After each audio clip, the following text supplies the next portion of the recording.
was a comment a little bit like, well, Alipay is just embedding in New York City taxis as a, addressing the tourists. Alipay has grand ambitions in the United States. In some ways, they're building their own version of an interoperable payment network, but closed to their world. 2013, I joined Ripple Labs. So at that time, it's called OpenCoin. I was the first employee in China as well. I was sent by Ripple back to China to be the chief representative in Greater China area. So I did lots of the work to develop XRP and Ripple community at that time. And then I move on, leave Ripple, I think, around 2016. Is Ether a security in the eyes of Prometheum? Prometheum believes that the overwhelming majority of digital assets are securities. Almost every smart contract-based network, investment-based network token has real features of a investment contract, and therefore it likely qualifies as a security. Okay, I have to ask you about this piece on the Ether conversation. I'm sure you know CFTC Chairman Rostin Benem told the House Committee on Agriculture on Wednesday that Bitcoin and Ether are commodities, and that any claim that your company, Prometheum, is making to the contrary is actually not reflective of the SEC's stance. Any response here? Chairman Benem is the chairperson of the CFTC. We understand that thought process. Our regulator is the SEC, and the chairperson of the SEC has said that they view the overwhelming majority of digital assets as securities. So we will comply with the regulators, and our regulator is the SEC, and we believe that whatever the SEC says, we will be compliant and proceed with. Have you spoken to Gensler about his stance on Ether, or maybe I shouldn't even single out Gensler, but have you spoken to anyone at the SEC about their stance on Ether? I've not spoken to Chairman Gensler about their stance on Ether. I've never actually spoken to Chairman Gensler.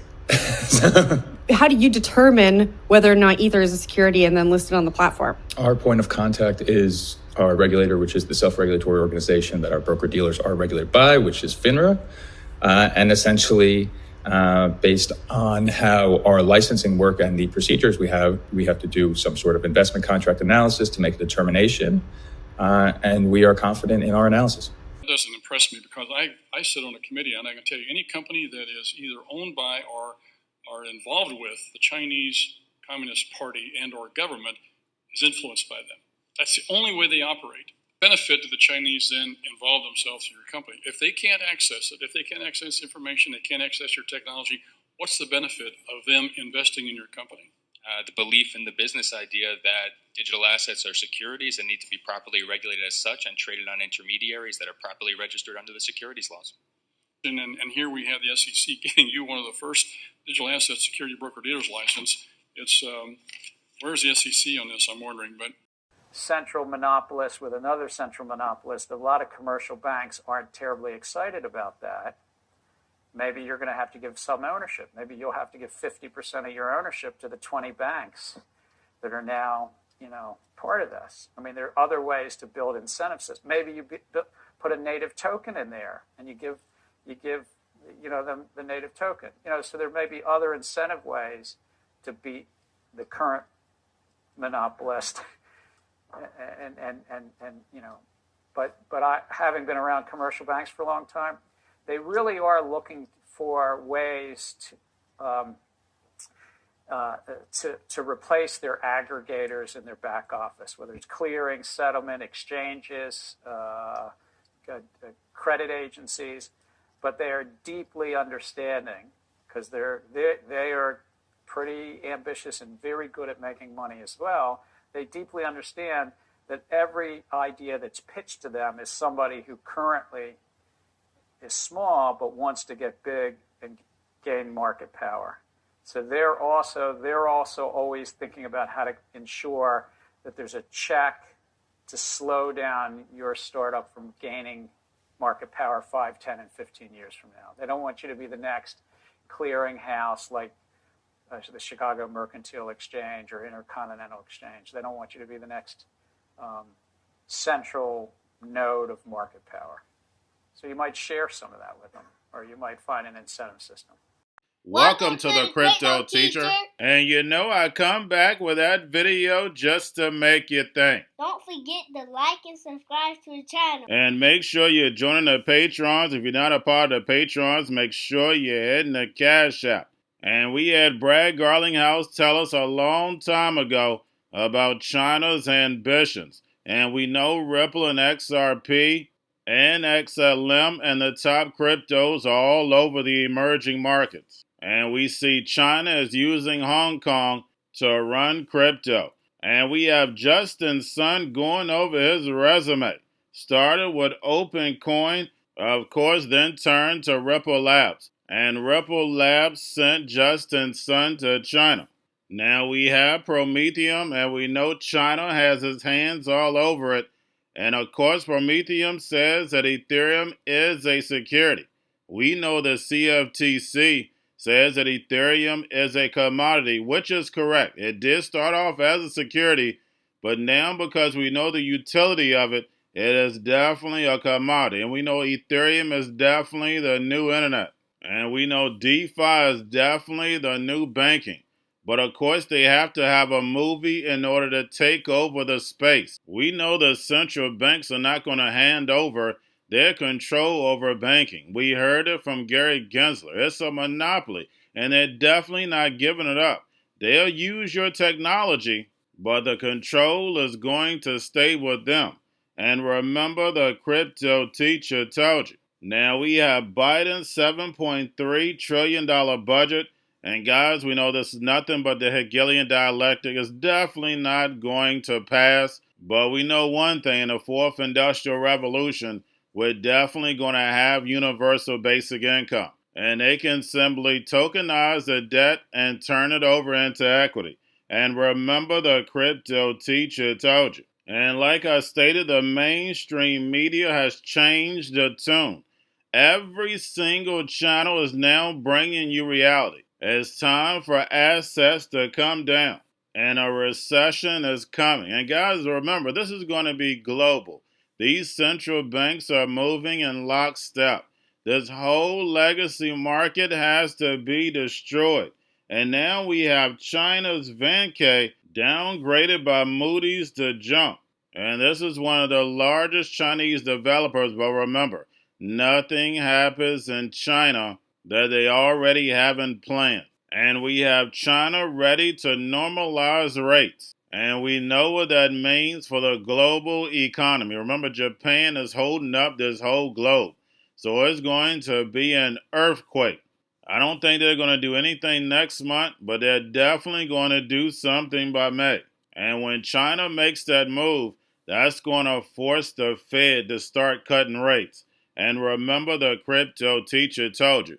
Remember, guys, the signs for the fourth industrial revolution is Japan getting back to normalization and China moving towards the fourth industrial revolution.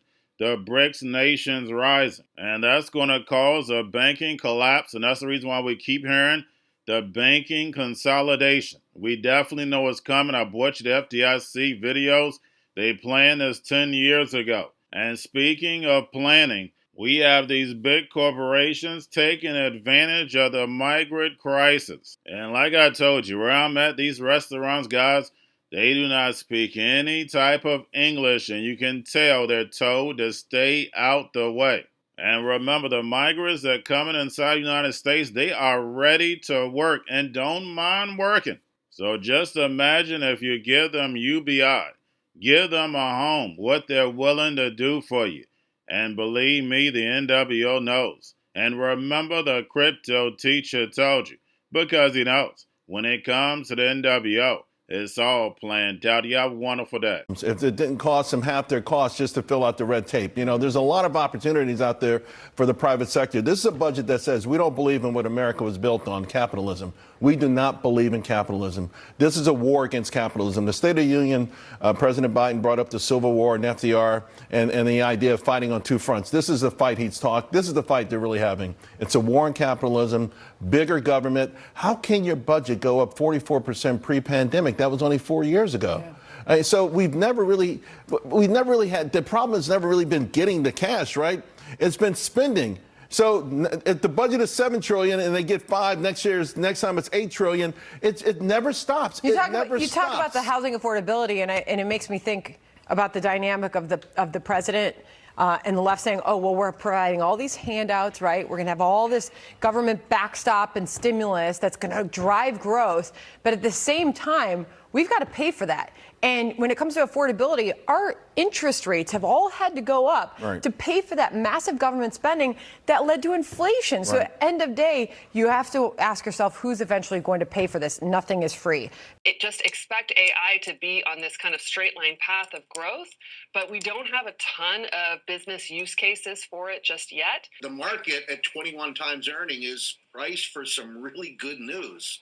And I'm not sure if we can have all the good news. Fed's going to cut a bunch, at least 3 times. Earnings are going to grow double digits. Do those two things hang together? I'm not so sure. You guys have had, in my view, a very good litany of things you just talked about. What I would add to your conversation is that COVID savings, according to most, is basically ending. Those of us calling for a recession last year missed, I think, how much excess savings there were, but that seems to be ending, and the 401k withdrawals are part of that story.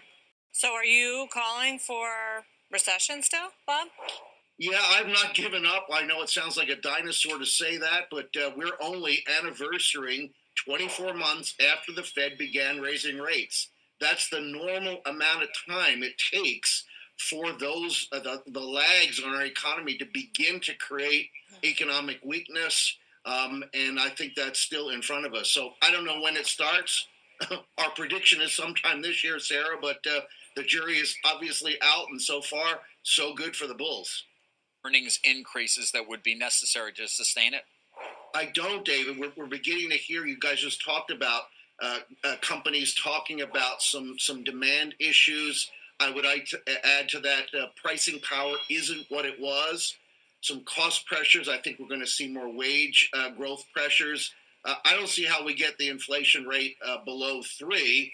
Obviously, the number we're likely to see this week is going to be a 4 handle. Maybe it comes down some, but nowhere near the 2 the Fed expects. In the property segment, we have Moody's coming through with that downgrade, so it's now to junk. Well, whether we see the other agencies actually follow through is one thing. This is the statement that came through from Moody's, citing contraction in sales and uncertainties over access to funding amid a prolonged downturn. So if S&P and Fitch follow, certainly there is maybe a potential contagion risk here that we have to really contend with. Absolutely. This is a live meeting. It's getting very close to call. So this survey shows us that the baseline scenario amongst economists is still April, but the case for March is growing by the day. We saw 38% of polled economists suggesting that the BOJ would move in March. So this reflects this kind of momentum towards the idea that the BOJ will move early in March. Just for comparison, if you look at overnight swaps in markets, you'll see that they're pricing in about a 2/3 chance of a March move. I do expect a lot more banking mergers over the next 1, 3, 5 years. On how meatpacker Tyson Foods is capitalizing on this inflow. And Simone, this is one of the stories that really got my attention this morning on the Bloomberg terminal. We know that critics of the White House talk about New York City migrants as illegal, but your story actually points out that they have work authorization. Walk us through what that. Going to a different economy, and we're going to be learning more about that as we go. But clearly, we're learning that things can be done from remote locations. We're learning that technology can replace people even more than we thought. We're not going back to the same economy. We're recovering, but to a different economy, and it'll be one that is more leveraged to technology. And I worry that that is going to make it even more difficult than it was for many workers. In Silicon Valley, and my friends who work in technology know that what we did to the manufacturing workers, we are now going to do to the retail workers, the call center workers, the fast food workers, the truck drivers, and then even bookkeepers, accountants, insurance agents, lawyers, and on through the economy. So what happened to the manufacturing workers is a very clear sign. And so we'll import Chinese-based CBDC technology. So it's going to be CBDC in a box provided to you by the People's Bank of China. But every stock, every bond, every currency, every commodity, every piece of art, every private business, every piece of real estate will eventually be a token on a blockchain, an entry on a ledger, permanent and immutable. We will have truth instead of trust, and we will save over $7 trillion a year. 6 to 8% of global GDP is wasted by the friction of the trust industry that's necessary when you have dual entry accounting. With triple entry accounting, which is what a blockchain is, we get rid of all of that friction. It's a beautiful future. Like what you see in China and their social credit scoring systems, right? If we get identity wrong, it could be a tool to enslave humanity. And if we get it right, it could be a tool to liberate humanity. And as an American, I'm obviously rooting for the one that's on the side of freedom. Bitcoin is an international asset. And also, I do believe the role of crypto is, it's digitizing gold. I actually believe this technology is going to be very important. Look at it. We have been part of a huge revolution in investing through ETFs. We believe that ETFs will be changing the whole way we invest. Many people still use it as a means, people are investing it for indexing. No, the majority of people who are putting money in in ETFs are active investors that are buying exposure. The entire bond market is being transformed as we talk right now. I believe the next generation for markets, the next generation for securities will be tokenization of securities. And if we could have that distributed ledger that we know every beneficial owner, every beneficial seller, we all have our code of who's buying, who's selling, instantaneous settlement. And think about it, it changes the whole ecosystem. Chinese bank ICBC has been hit by a ransomware attack, and the U.S. Treasury market, as a result of that, has been disrupted. This, according to the Financial Times. We're getting it more right now with Bloomberg's Shonali Bassick. Shonali, what do we know? Listen, we have the Financial Times now reporting that ICBC, one of China's largest banks here, was hit with a ransomware attack. And remember, they're a very significant intermediary in the Treasury market. The SIFMA has told its members that this has been part of the reason here that the system is kind of clogged up, if you will, during that auction that we saw a little bit before.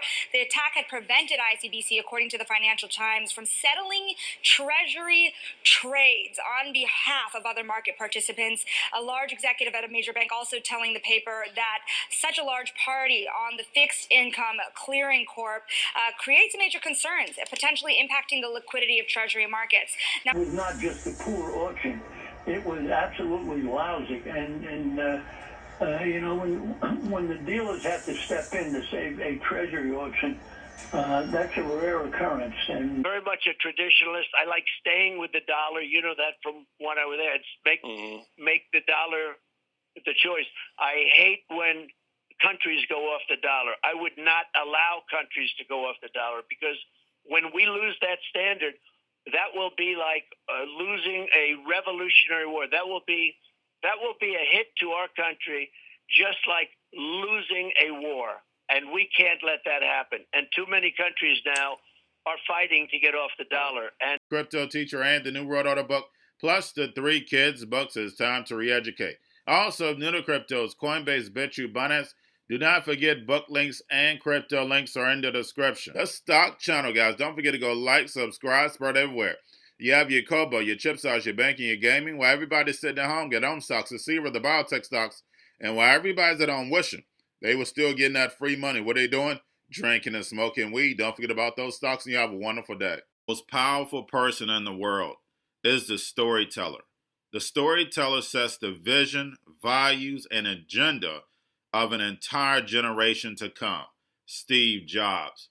And guys, you know I truly believe in this. When you look at the New World Order, they're the storytellers. And that's the reason why I wrote my New World Order book. But guys, now it's time to change the current generation. And I wrote 3 kids books. You know I love the Trinity because I understand the power that's in it. So I have 3 books. We have an opportunity to change the generation, to educate not just me, but I want to show you that I take action on a daily basis. And I want you to take action on a daily basis.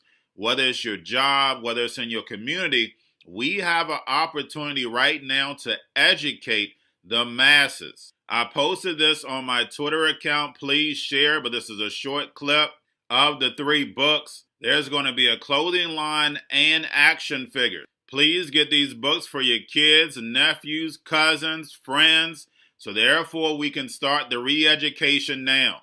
Because as we see, the 4th Industrial Revolution foundation is definitely here. Robots, algorithms, drones, taking humanity out the picture. We have to re-educate.